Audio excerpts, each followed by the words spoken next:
Pauvre type. Espèce de con, t'es vraiment rien qu'une merde. Putain de nom de Dieu, mais qu'est-ce que j'ai fait au ciel pour toucher une cloche pareille? Bah oui, mais moi je t'aime. On le sait! T'arrêtes pas de me le seriner, change de disque! Annonce-moi des bonnes nouvelles au lieu de tout le temps de me parler de ton amour. Moi, ce que j'aimerais, c'est prendre un bain. Un bain dans une baignoire. Tu sais ce que c'est une baignoire? C'est quelque chose de creux, avec des robinets. Et quand tu ouvres les robinets, il y a quelque chose qui coule. De l'eau chaude. Puis il y a un autre truc que j'aimerais bien faire aussi. C'est changer de linge. Au moins une fois dans ma vie. J'en ai plein le cul de ressembler à une serpillière. Moi je te trouve très belle. Ta gueule, tu me fais chier à me trouver belle. On dirait que plus je pue, plus tu m'aimes. Plus c'est la merde, plus tu deviens romantique. Je parie qu'en ce moment t'as qu'une idée en tête, c'est de m'inviter à danser. C'est vrai que j'aimerais bien. Pauvre malade. Mais qu'est-ce que t'as dans les yeux? On est en train de se noyer, tu t'en aperçois même pas. On est en train de crever la bouche ouverte. Et lui, à quoi il pense? Danser? Imbécile, mais tu crois quand même pas que je vais danser avec un mec comme toi? T'es nul! Inexistant! Tout ce que tu sais faire, c'est me dévorer du regard avec tes yeux de cocker. Il viendrait pas à l'idée 5 minutes de te casser le cul pour nous sortir de notre mouscaille. T'as rien dans le ventre, pas de couilles. Moi j'en ai ras-le-bol de te trimballer dans mon sillage comme une malédiction ambulante. C'est bon? T'as fini? T'es sûr que t'as rien oublié? J'ai pas envie de terminer clodo sur une grille de métro avec une bouteille de Kiravi pour lutter contre le froid. Et toi, tu trouveras encore le moyen de me dire que je suis belle? Faut que tu te tires, Antoine. Parce que tu sers à rien. Je préfère encore me démerder toute seule. Casse-toi. Fous le camp. J'ai pas besoin d'un incapable dans mes jambes. Tu portes la poisse. Tu fous le bourdon. Termine ta limonade et débine.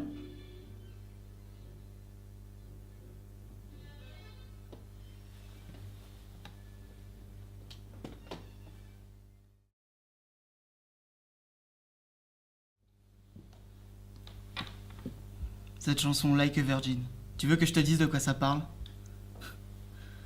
Ça parle d'une fille qui est mordue pour un mec qui a une super queue. Cette chanson, c'est une métaphore sur les grosses queues. Ah, tu déconnes. C'est l'histoire d'une fille très vulnérable. Elle a déjà baisé à gauche et à droite et là elle rencontre un mec qui a un vrai sentiment pour elle. Oh, mais arrête ton roman photo, tu veux. C'est de la merde pour les touristes. Like a Virgin, c'est pas l'histoire d'une petite nana BCBG qui rencontre un mec comme il faut. Ça, c'est True Blue. Là, ouais, là, je te l'accorde. C'est laquelle True Blue? Quoi, tu connais pas True Blue? C'est le grand tube de Madonna. Elle est restée des semaines au top du top et tu connais pas True Blue? Je te dis pas que je connais pas True Blue, c'est l'air que j'ai oublié du con. Perso, elle me fait chier, Madonna. Arrêtez. Oh. Où est-ce que j'en étais? Bordel de merde, mais qu'est-ce que je disais? Bah, tu disais que True Blue c'est l'histoire d'une conne BCBG qui rencontre un mec bien et que Like a Virgin c'est une métaphore sur les grosses queues. Ouais, c'est ça. Bah, je vais vous dire de quoi ça parle, Like a Virgin. C'est l'histoire d'un tricker qui est une vraie machine à baiser, tu vois. Ouais. Le matin, à midi, le soir, sans arrêt, la queue, la queue, la queue, la queue, la queue. Ça fait combien de coups de queue, ça? Un paquet. Et donc, cette nana, elle rencontre ce mec, qui est monté, mais comme un rhinocéros.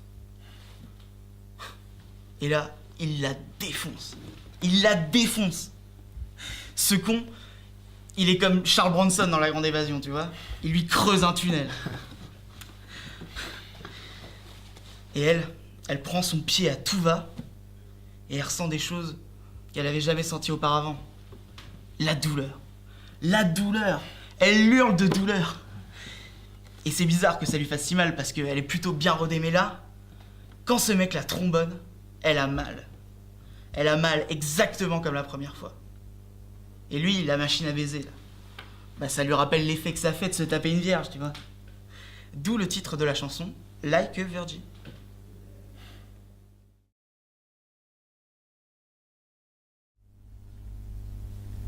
Imagine un peu. Allons, allons, madame, reprenez vos esprits. Votre mari a disparu depuis quand? Ce matin, vers 10h. Disparition me paraît un peu exagérée. Moi j'appelle ça une absence. Mais enfin, monsieur le commissaire, il a quitté son cabinet sans rien dire à sa secrétaire et l'a laissé avec tous les rendez-vous de la journée sur le dos. Qu'est-ce que vous vouliez qu'elle leur raconte à toutes ces bonnes femmes qui n'arrêtaient pas d'arriver, qui ne voulaient pas décoller tant qu'il ne serait pas là? À la fin, il y en avait plus de 30 au salon. Plus une dans son bureau, toujours les pattes en l'air. Qu'est-ce qu'on retrouve?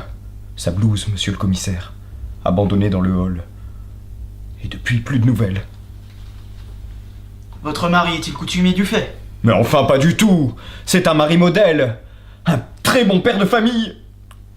Oh, je vous en prie, ne commencez pas. Je vous préviens, dès que je vois des larmes, je me tire. Je ne peux pas le supporter. Donnez un calvados à madame.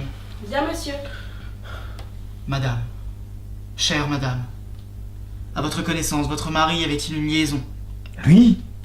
Paul? Mais enfin, voyons. Gynécologue. Ça vous dit quelque chose? Des culs, monsieur le commissaire. Toute la journée, des culs, toujours des culs. 30 à 40 touchés par jour, c'est sa moyenne. Et elles aiment ça, les garces, hein. Il y en a qui viennent tous les jours, tellement qu'elles sont folles de son médus. Alors j'aime autant vous dire qu'une fois la journée terminée, il ne pense plus qu'à une chose. Faire ses mots croisés, boire un restant de vin blanc à la cuisine et vite aller dormir.